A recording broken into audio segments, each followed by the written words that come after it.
Bonjour frères et sœurs de l'Église de Renaissance à Trois-Rivières. Encore une fois, c'est par Zoom, malheureusement, qu'on va prendre contact pour ce message parce que, comme vous le savez, les mesures sanitaires ne nous permettent pas encore de se rencontrer. Mais j'ai bon espoir que le 3 avril, je suis aussi sur votre horaire le 3 avril, j'ai bon espoir que le 3 avril, on va pouvoir se voir en vrai. Enfin, j'espère. Je crois bien que oui. Je suis très content de me retrouver avec vous ce matin pour l'enseignement de la parole de Dieu. Et je vous invite à tourner dans la deuxième épître aux Corinthiens, au chapitre 6 et au verset 14. Mais avant, on va s'incliner, si vous le voulez bien, un moment dans la prière. Notre Dieu et Père, on vient devant vous ce matin avec beaucoup de respect pour votre grandeur, votre sainteté, votre majesté et beaucoup d'espoir aussi pour notre avenir, pour l'avenir de l'Église locale, à Renaissance, à Saint-Jean, à Trois-Rivières, les autres églises. Notre Dieu, nous réalisons que nous passons un moment difficile, mais nous avons espoir que les beaux jours seront devant nous, les réunions en présence vont revenir et toute l'amitié et l'amour fraternel pourra être déployé à nouveau. Nous voulons vous demander ce matin d'ouvrir nos cœurs au moment où nous ouvrons votre parole pour que nous soyons remplis de votre Saint-Esprit. Nous savons que votre Saint-Esprit habite en nous et nous voulons, notre Dieu, qu'il puisse enseigner, convaincre nos propres esprits de ce que la parole de Dieu a à nous dire ce matin. C'est dans le nom précieux de votre Fils, le Seigneur Jésus, que nous prions. Amen. Alors voilà, 2 Corinthiens 6, et on va lire les versets 14, à partir du verset 14 jusqu'au premier verset du chapitre 7. Et j'ai intitulé le message « Choisir ». Choisir selon Dieu.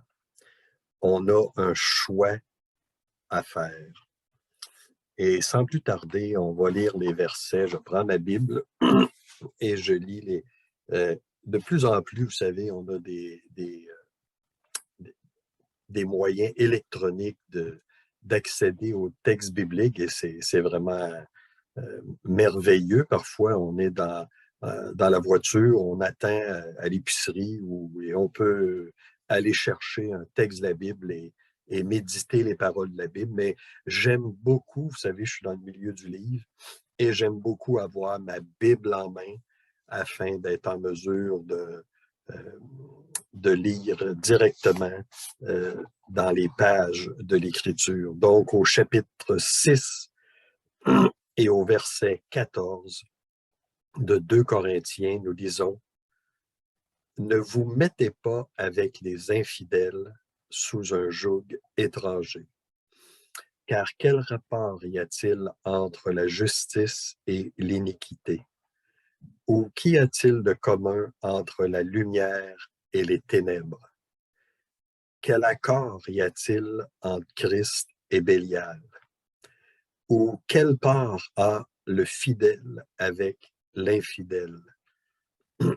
Quel rapport y a-t-il entre le temple de Dieu et les idoles? Car nous sommes le temple de Dieu, du Dieu vivant. Comme Dieu l'a dit, j'habiterai et je marcherai au milieu d'eux et je serai leur Dieu, ils seront mon peuple. C'est pourquoi, sortez du milieu d'eux et séparez-vous, dit le Seigneur. Ne touchez pas à ce qui est impur et je vous accueillerai. Je serai pour vous un père et vous serez pour moi des fils et des filles, dit le Seigneur Tout-Puissant. Et au premier verset du chapitre 7, qui, à mon avis, devrait être le dernier du chapitre 6, mais ce n'est pas moi qui ai choisi les divisions. Ayant donc de telles promesses, Paul fait référence à ce qu'il vient de dire, directement à ce qui vient d'être lu. Ayant donc de telles promesses, bien-aimés, purifions-nous de toute souillure de la chair et de l'esprit, en achevant notre sanctification dans la crainte de Dieu.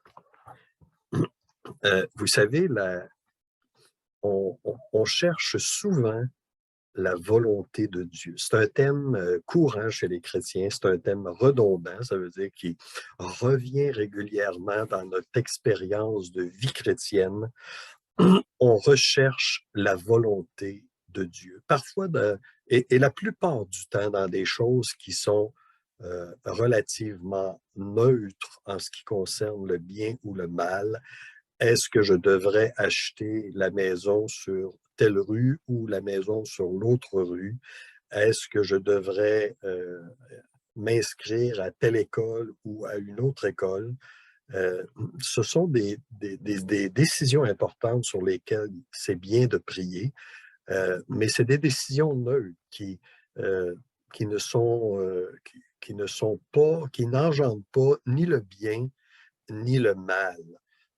En ce qui concerne la volonté de Dieu dans nos vies, elle est très, très claire. 1 Thessaloniciens, chapitre 4, verset 3. Ce que Dieu veut, c'est votre sanctification. J'aime la clarté de la parole de Dieu. On n'a pas besoin d'être un universitaire, on n'a pas besoin d'avoir un bac en théologie pour comprendre ce verset-là. Ce que Dieu veut, donc clairement la volonté de Dieu, ce que Dieu veut dans ma vie, est-ce que c'est telle maison, telle école, telle voiture, tel emploi?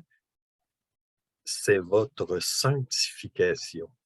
Un point, c'est tout. Donc, c'est à nous de choisir. C'est à nous de décider. Et ici, dans 2 Corinthiens 6 et au verset 14, on a cette idée-là d'une décision de faire un choix. Et on choisit en fonction des informations qu'on a au moment de faire un choix. Je choisis en fonction des informations que j'ai au moment de faire un choix. Je choisis toujours selon la plus forte inclinaison de mon cœur au moment de faire un choix. Et je respecte ou j'honore ce choix, mon choix, en fonction de mon niveau de confiance ou la fidélité, l'honnêteté, le sérieux envers ce qui a motivé mon choix. Donc, je vais faire un choix en fonction de l'information que j'ai et je vais maintenir ce choix, je vais honorer ce choix en fonction du niveau de confiance que j'ai dans le choix. Et ce matin, le texte nous dit clairement, ne vous mettez pas avec les infidèles sous un joug étranger. Écoutez, les infidèles, on est un peu susceptibles, nous, au Québec. Les infidèles, c'est un terme qui, je pense qu'on dirait ça à la télévision ou dans les journaux et on serait en prison demain matin ou on serait à tout le moins accusé par les médias sociaux d'être une race épouvantable. Le mot infidèle ici, c'est ceux qui n'ont pas la foi. C'est tout simplement ça, ceux qui n'ont pas la foi, ceux qui n'appartiennent pas à Dieu. Et dans cette section de 2 Corinthiens, c'est une des plus importantes de toute l'Écriture en ce qui concerne le thème de la séparation. Elle indique clairement que le croyant doit se séparer de ceux qui n'ont pas la foi, de ceux qui n'appartiennent pas à Jésus-Christ, des infidèles, comme le texte le dit, de l'iniquité, des ténèbres, de Bélial, des idoles. Donc, on doit maintenir un niveau de séparation. Maintenant, il ne faut pas exagérer. On a un rôle d'évangéliser. On a un rôle parmi euh,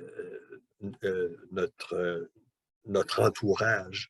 Mais l'idée, c'est de se séparer dans les relations intimes et importantes.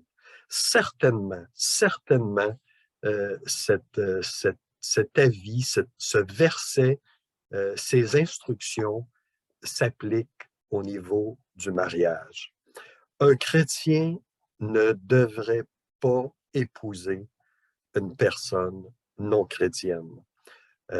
Jamais, jamais. En fait, un chrétien ne devrait jamais débuter une relation amoureuse avec un inconverti. C'est une désobéissance directe au Seigneur.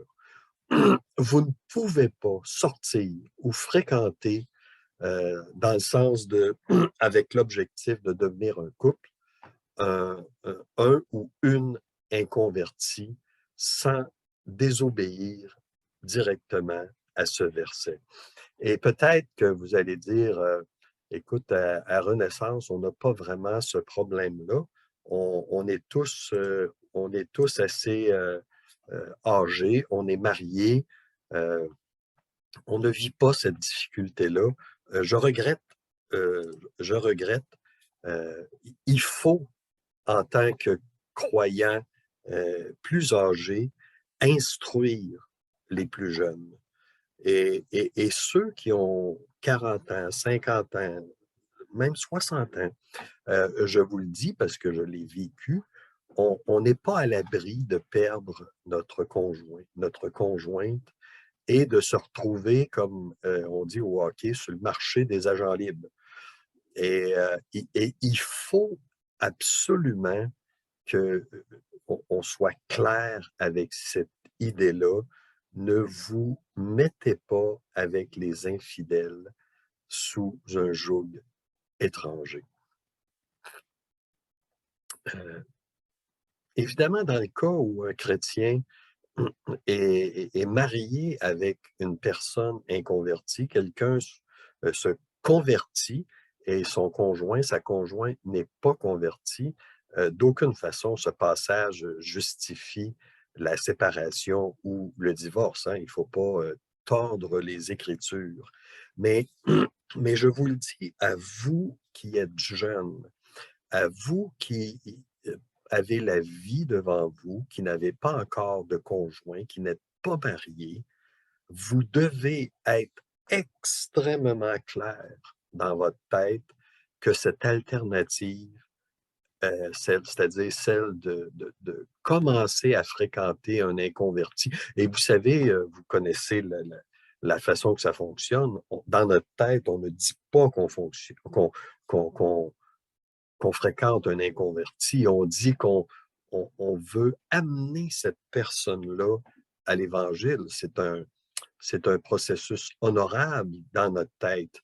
Et bien, si c'est ça, oubliez l'idée de le fréquenter et évangélisez-le. C'est bien, c'est très bien.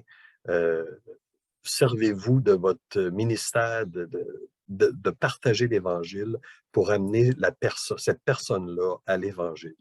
Et si c'est la volonté de Dieu, éventuellement, que ce soit votre conjoint ou conjointe, Dieu va arranger les choses. Mais nous, on joue à être Dieu, c'est-à-dire qu'on se dit, je vais l'aider à devenir chrétien pour ensuite qu'il devienne mon conjoint ou ma conjointe. Laisse faire, Seigneur, le plan, je l'ai fait, tu es bien gentil, mais je vais m'en occuper. C'est pas comme ça que ça fonctionne. Ça fonctionne qu'on ne doit pas se mettre avec un inconverti sous un joug étranger. Et c'est là une image de l'Ancien Testament, de Lévitique 19, chapitre 19. Je vous lis le verset, Lévitique 19, encore une fois, je tourne dans ma Bible et je m'en vais au verset 19 où on lit « Vous observerez mes lois. Tu n'accoupleras point des bestiaux de deux espèces différentes. Tu n'ensemenceras point ton champ de deux espèces de semences, et tu ne porteras pas un vêtement tissé de deux espèces de fils. » Voilà. Dans cette partie de la loi, il y avait une interdiction claire de mélanger certaines choses. Vous n'étiez pas autorisé à croiser le bétail ou semer un champ avec deux types de graines ou porter des vêtements faits de deux types de matériaux différents.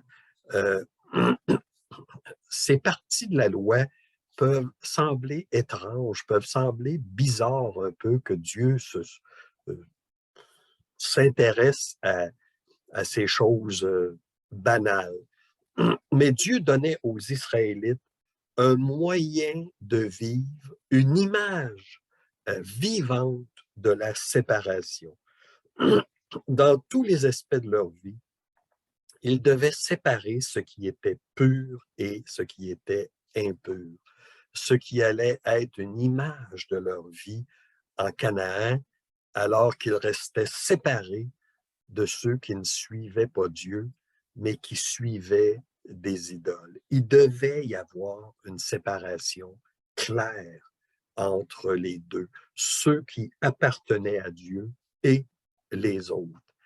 Et on doit réaliser ici qu'on n'est pas devant un examen avec des choix de réponse. Hein.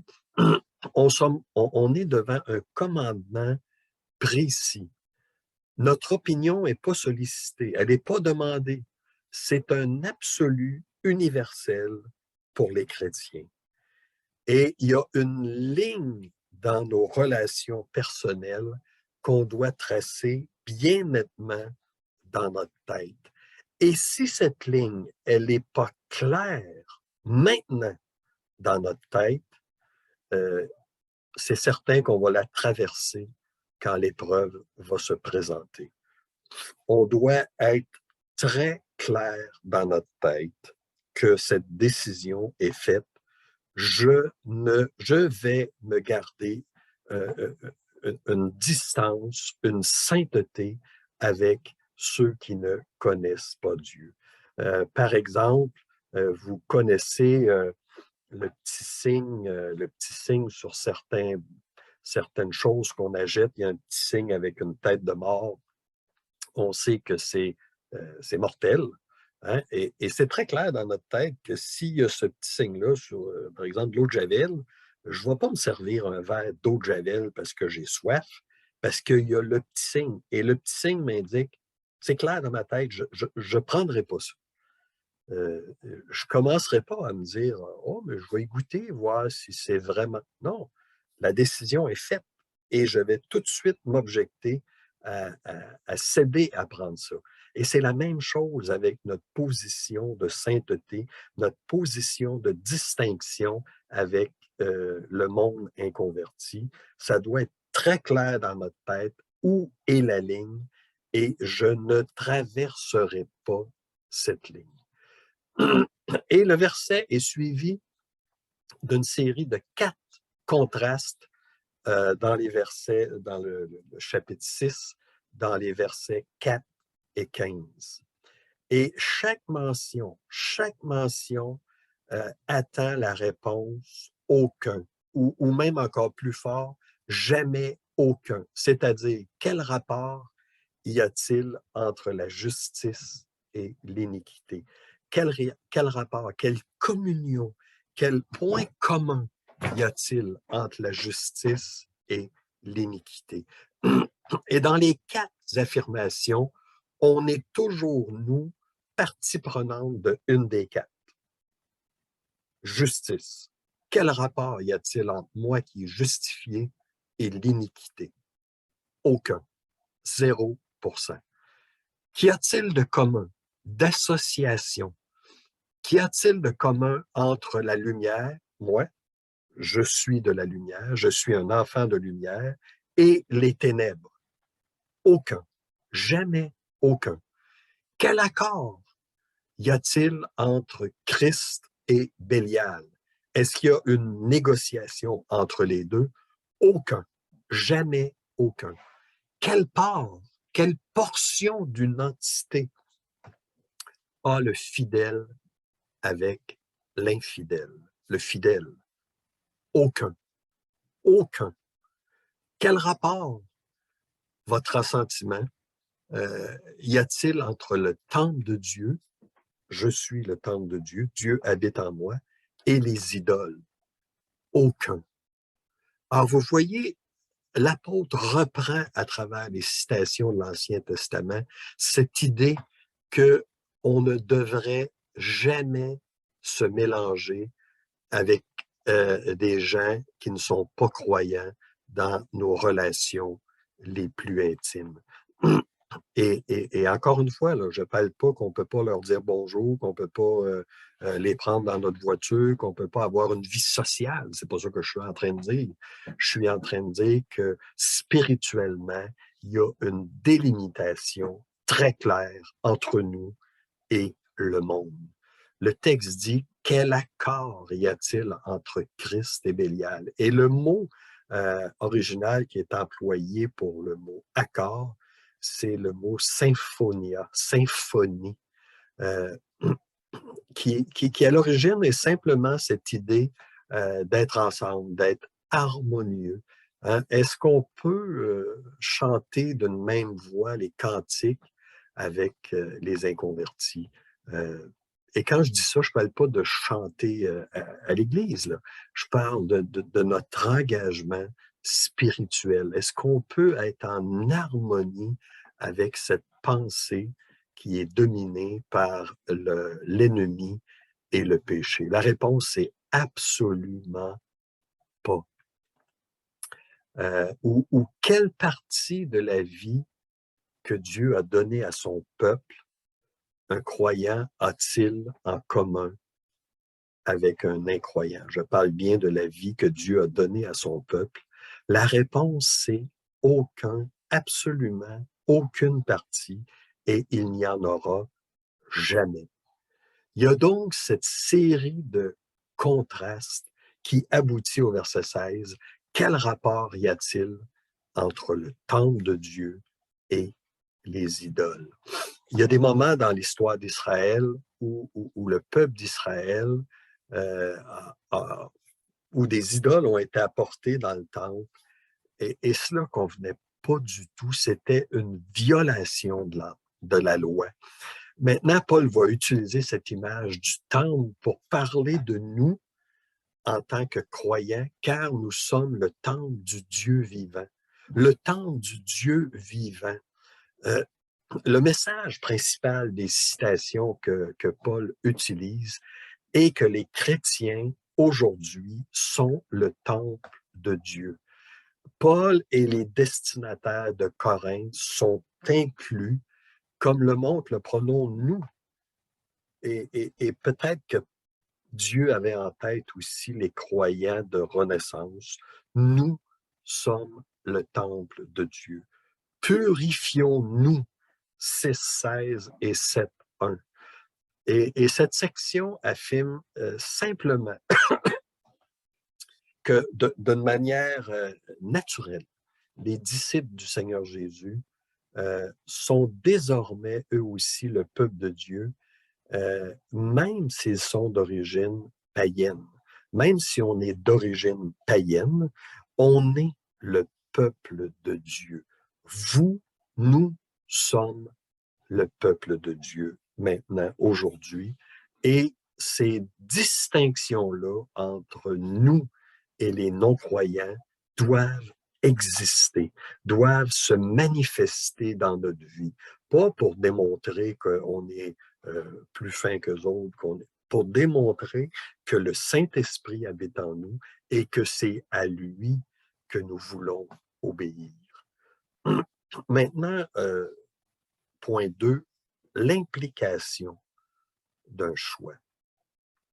Comme j'ai dit tantôt, est-ce que vous pouvez tracer une ligne dans votre vie entre la sainteté qui convient à un enfant de Dieu et un comportement mondain? Est-ce que vous pouvez tracer cette ligne-là? Ce qu'on parlait tantôt, la ligne dans votre tête, la ligne que vous n'allez pas franchir dans plusieurs domaines de notre vie en ce qui concerne la vérité, on veut dire la vérité, en ce qui concerne notre façon de déclarer nos impôts, par exemple. Euh, Tous les domaines de notre vie, notre choix a une implication. Et on va dire, nous, en tant que croyants évangéliques, qu'on croit à l'inspiration plénière et verbale des Écritures. Vraiment, vraiment, on croit, oui, on croit à ça. Mais est-ce qu'on l'applique? On croit que le petit sigle avec la tête de mort, on croit que c'est pas bon. Est-ce qu'on l'applique? Ben oui, absolument, on l'applique.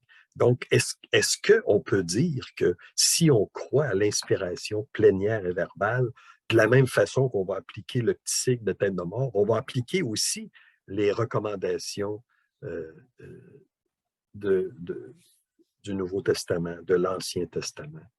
Dieu a dit, j'habiterai et je marcherai au milieu d'eux. La présence, sa demeure au milieu de son peuple est liée directement à ce thème que Dieu est saint et qu'il veut que son peuple soit saint. Dieu habite maintenant spirituellement dans son peuple, dans vous et moi. Nous sommes son peuple, le temple de Dieu.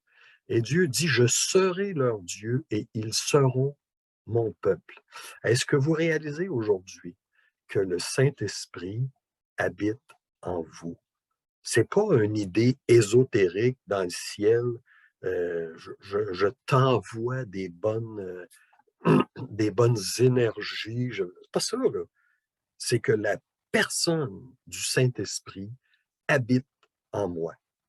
Dieu lui-même habite en moi et j'ai cette capacité par le Saint-Esprit de faire des choix. Et le verset 17 continue en disant, c'est pourquoi, en conséquence, comme résultat, cette expression-là ne peut pas être neutre dans la vie du croyant. Elle doit avoir une conséquence. Elle doit avoir un effet. C'est pourquoi sortez du milieu d'eux et séparez-vous, dit le Seigneur. Ne touchez pas à ce qui est impur et je vous accueillerai, etc. Purifions-nous de toute souillure de la chair et de l'esprit, en achevant au verset 1 du chapitre 7 notre sanctification dans la crainte de Dieu. Et là aussi, on est dans les citations de l'Ancien Testament, dans Lévitique 26. C'est toutes des citations qui viennent du Lévitique 26, où Dieu va dire, je vais vous lire ces versets-là au verset 1 et 2. Vous ne vous ferez point d'idole, vous ne vous élèverez ni image taillée, ni statue, et vous ne placerez votre pays aucune pierre ornée de figures, vous, pour vous prosterner devant elle. Car je suis l'Éternel, votre Dieu. Vous observerez mes sabbats et vous révérerez mon sanctuaire. Je suis l'Éternel. Si vous suivez mes lois, si vous gardez mes commandements et les mettez en pratique, et là, il y a une série de bénédictions qui s'ensuit. Le peuple d'Israël sortait du pays d'Égypte et le pays d'Égypte adorait à peu près tout ce qui existe. Il se faisait des statues des serpents, des oiseaux, des arbres, de tout ce qui peut exister. Il se prosternait devant ces statues-là.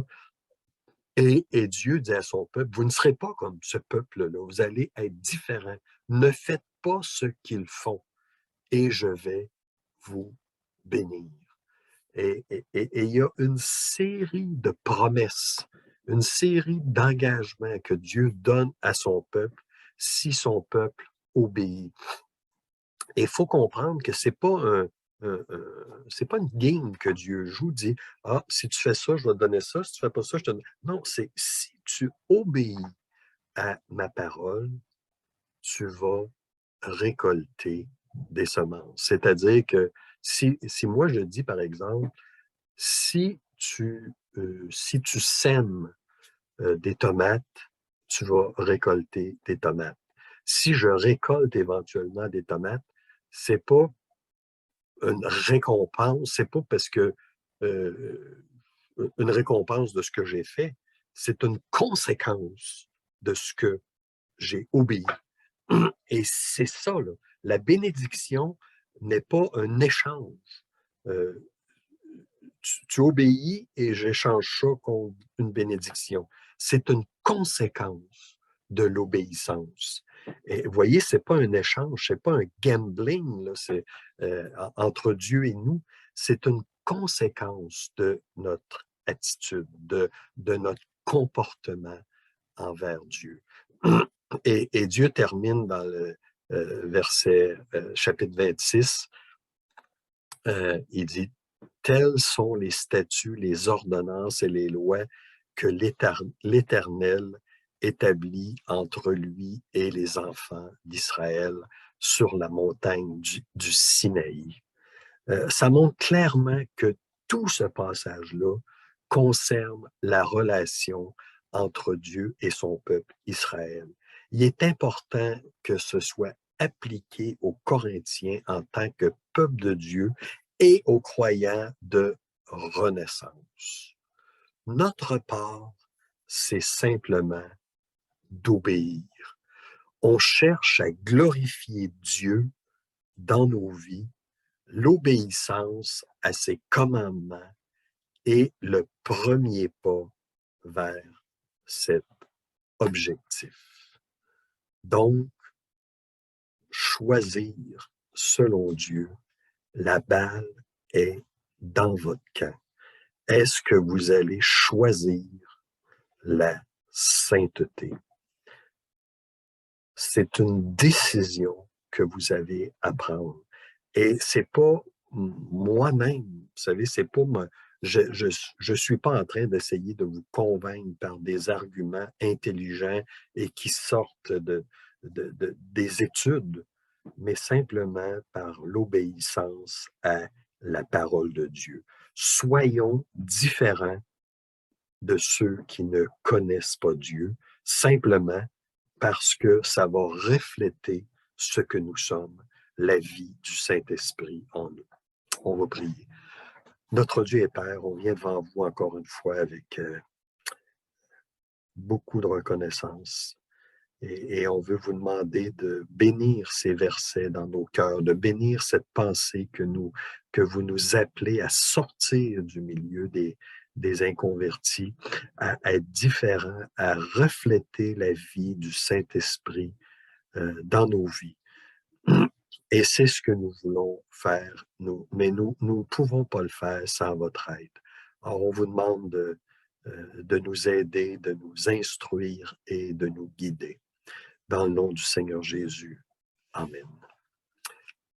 Alors voilà, chers frères et sœurs de Renaissance, c'est avec, encore une fois, beaucoup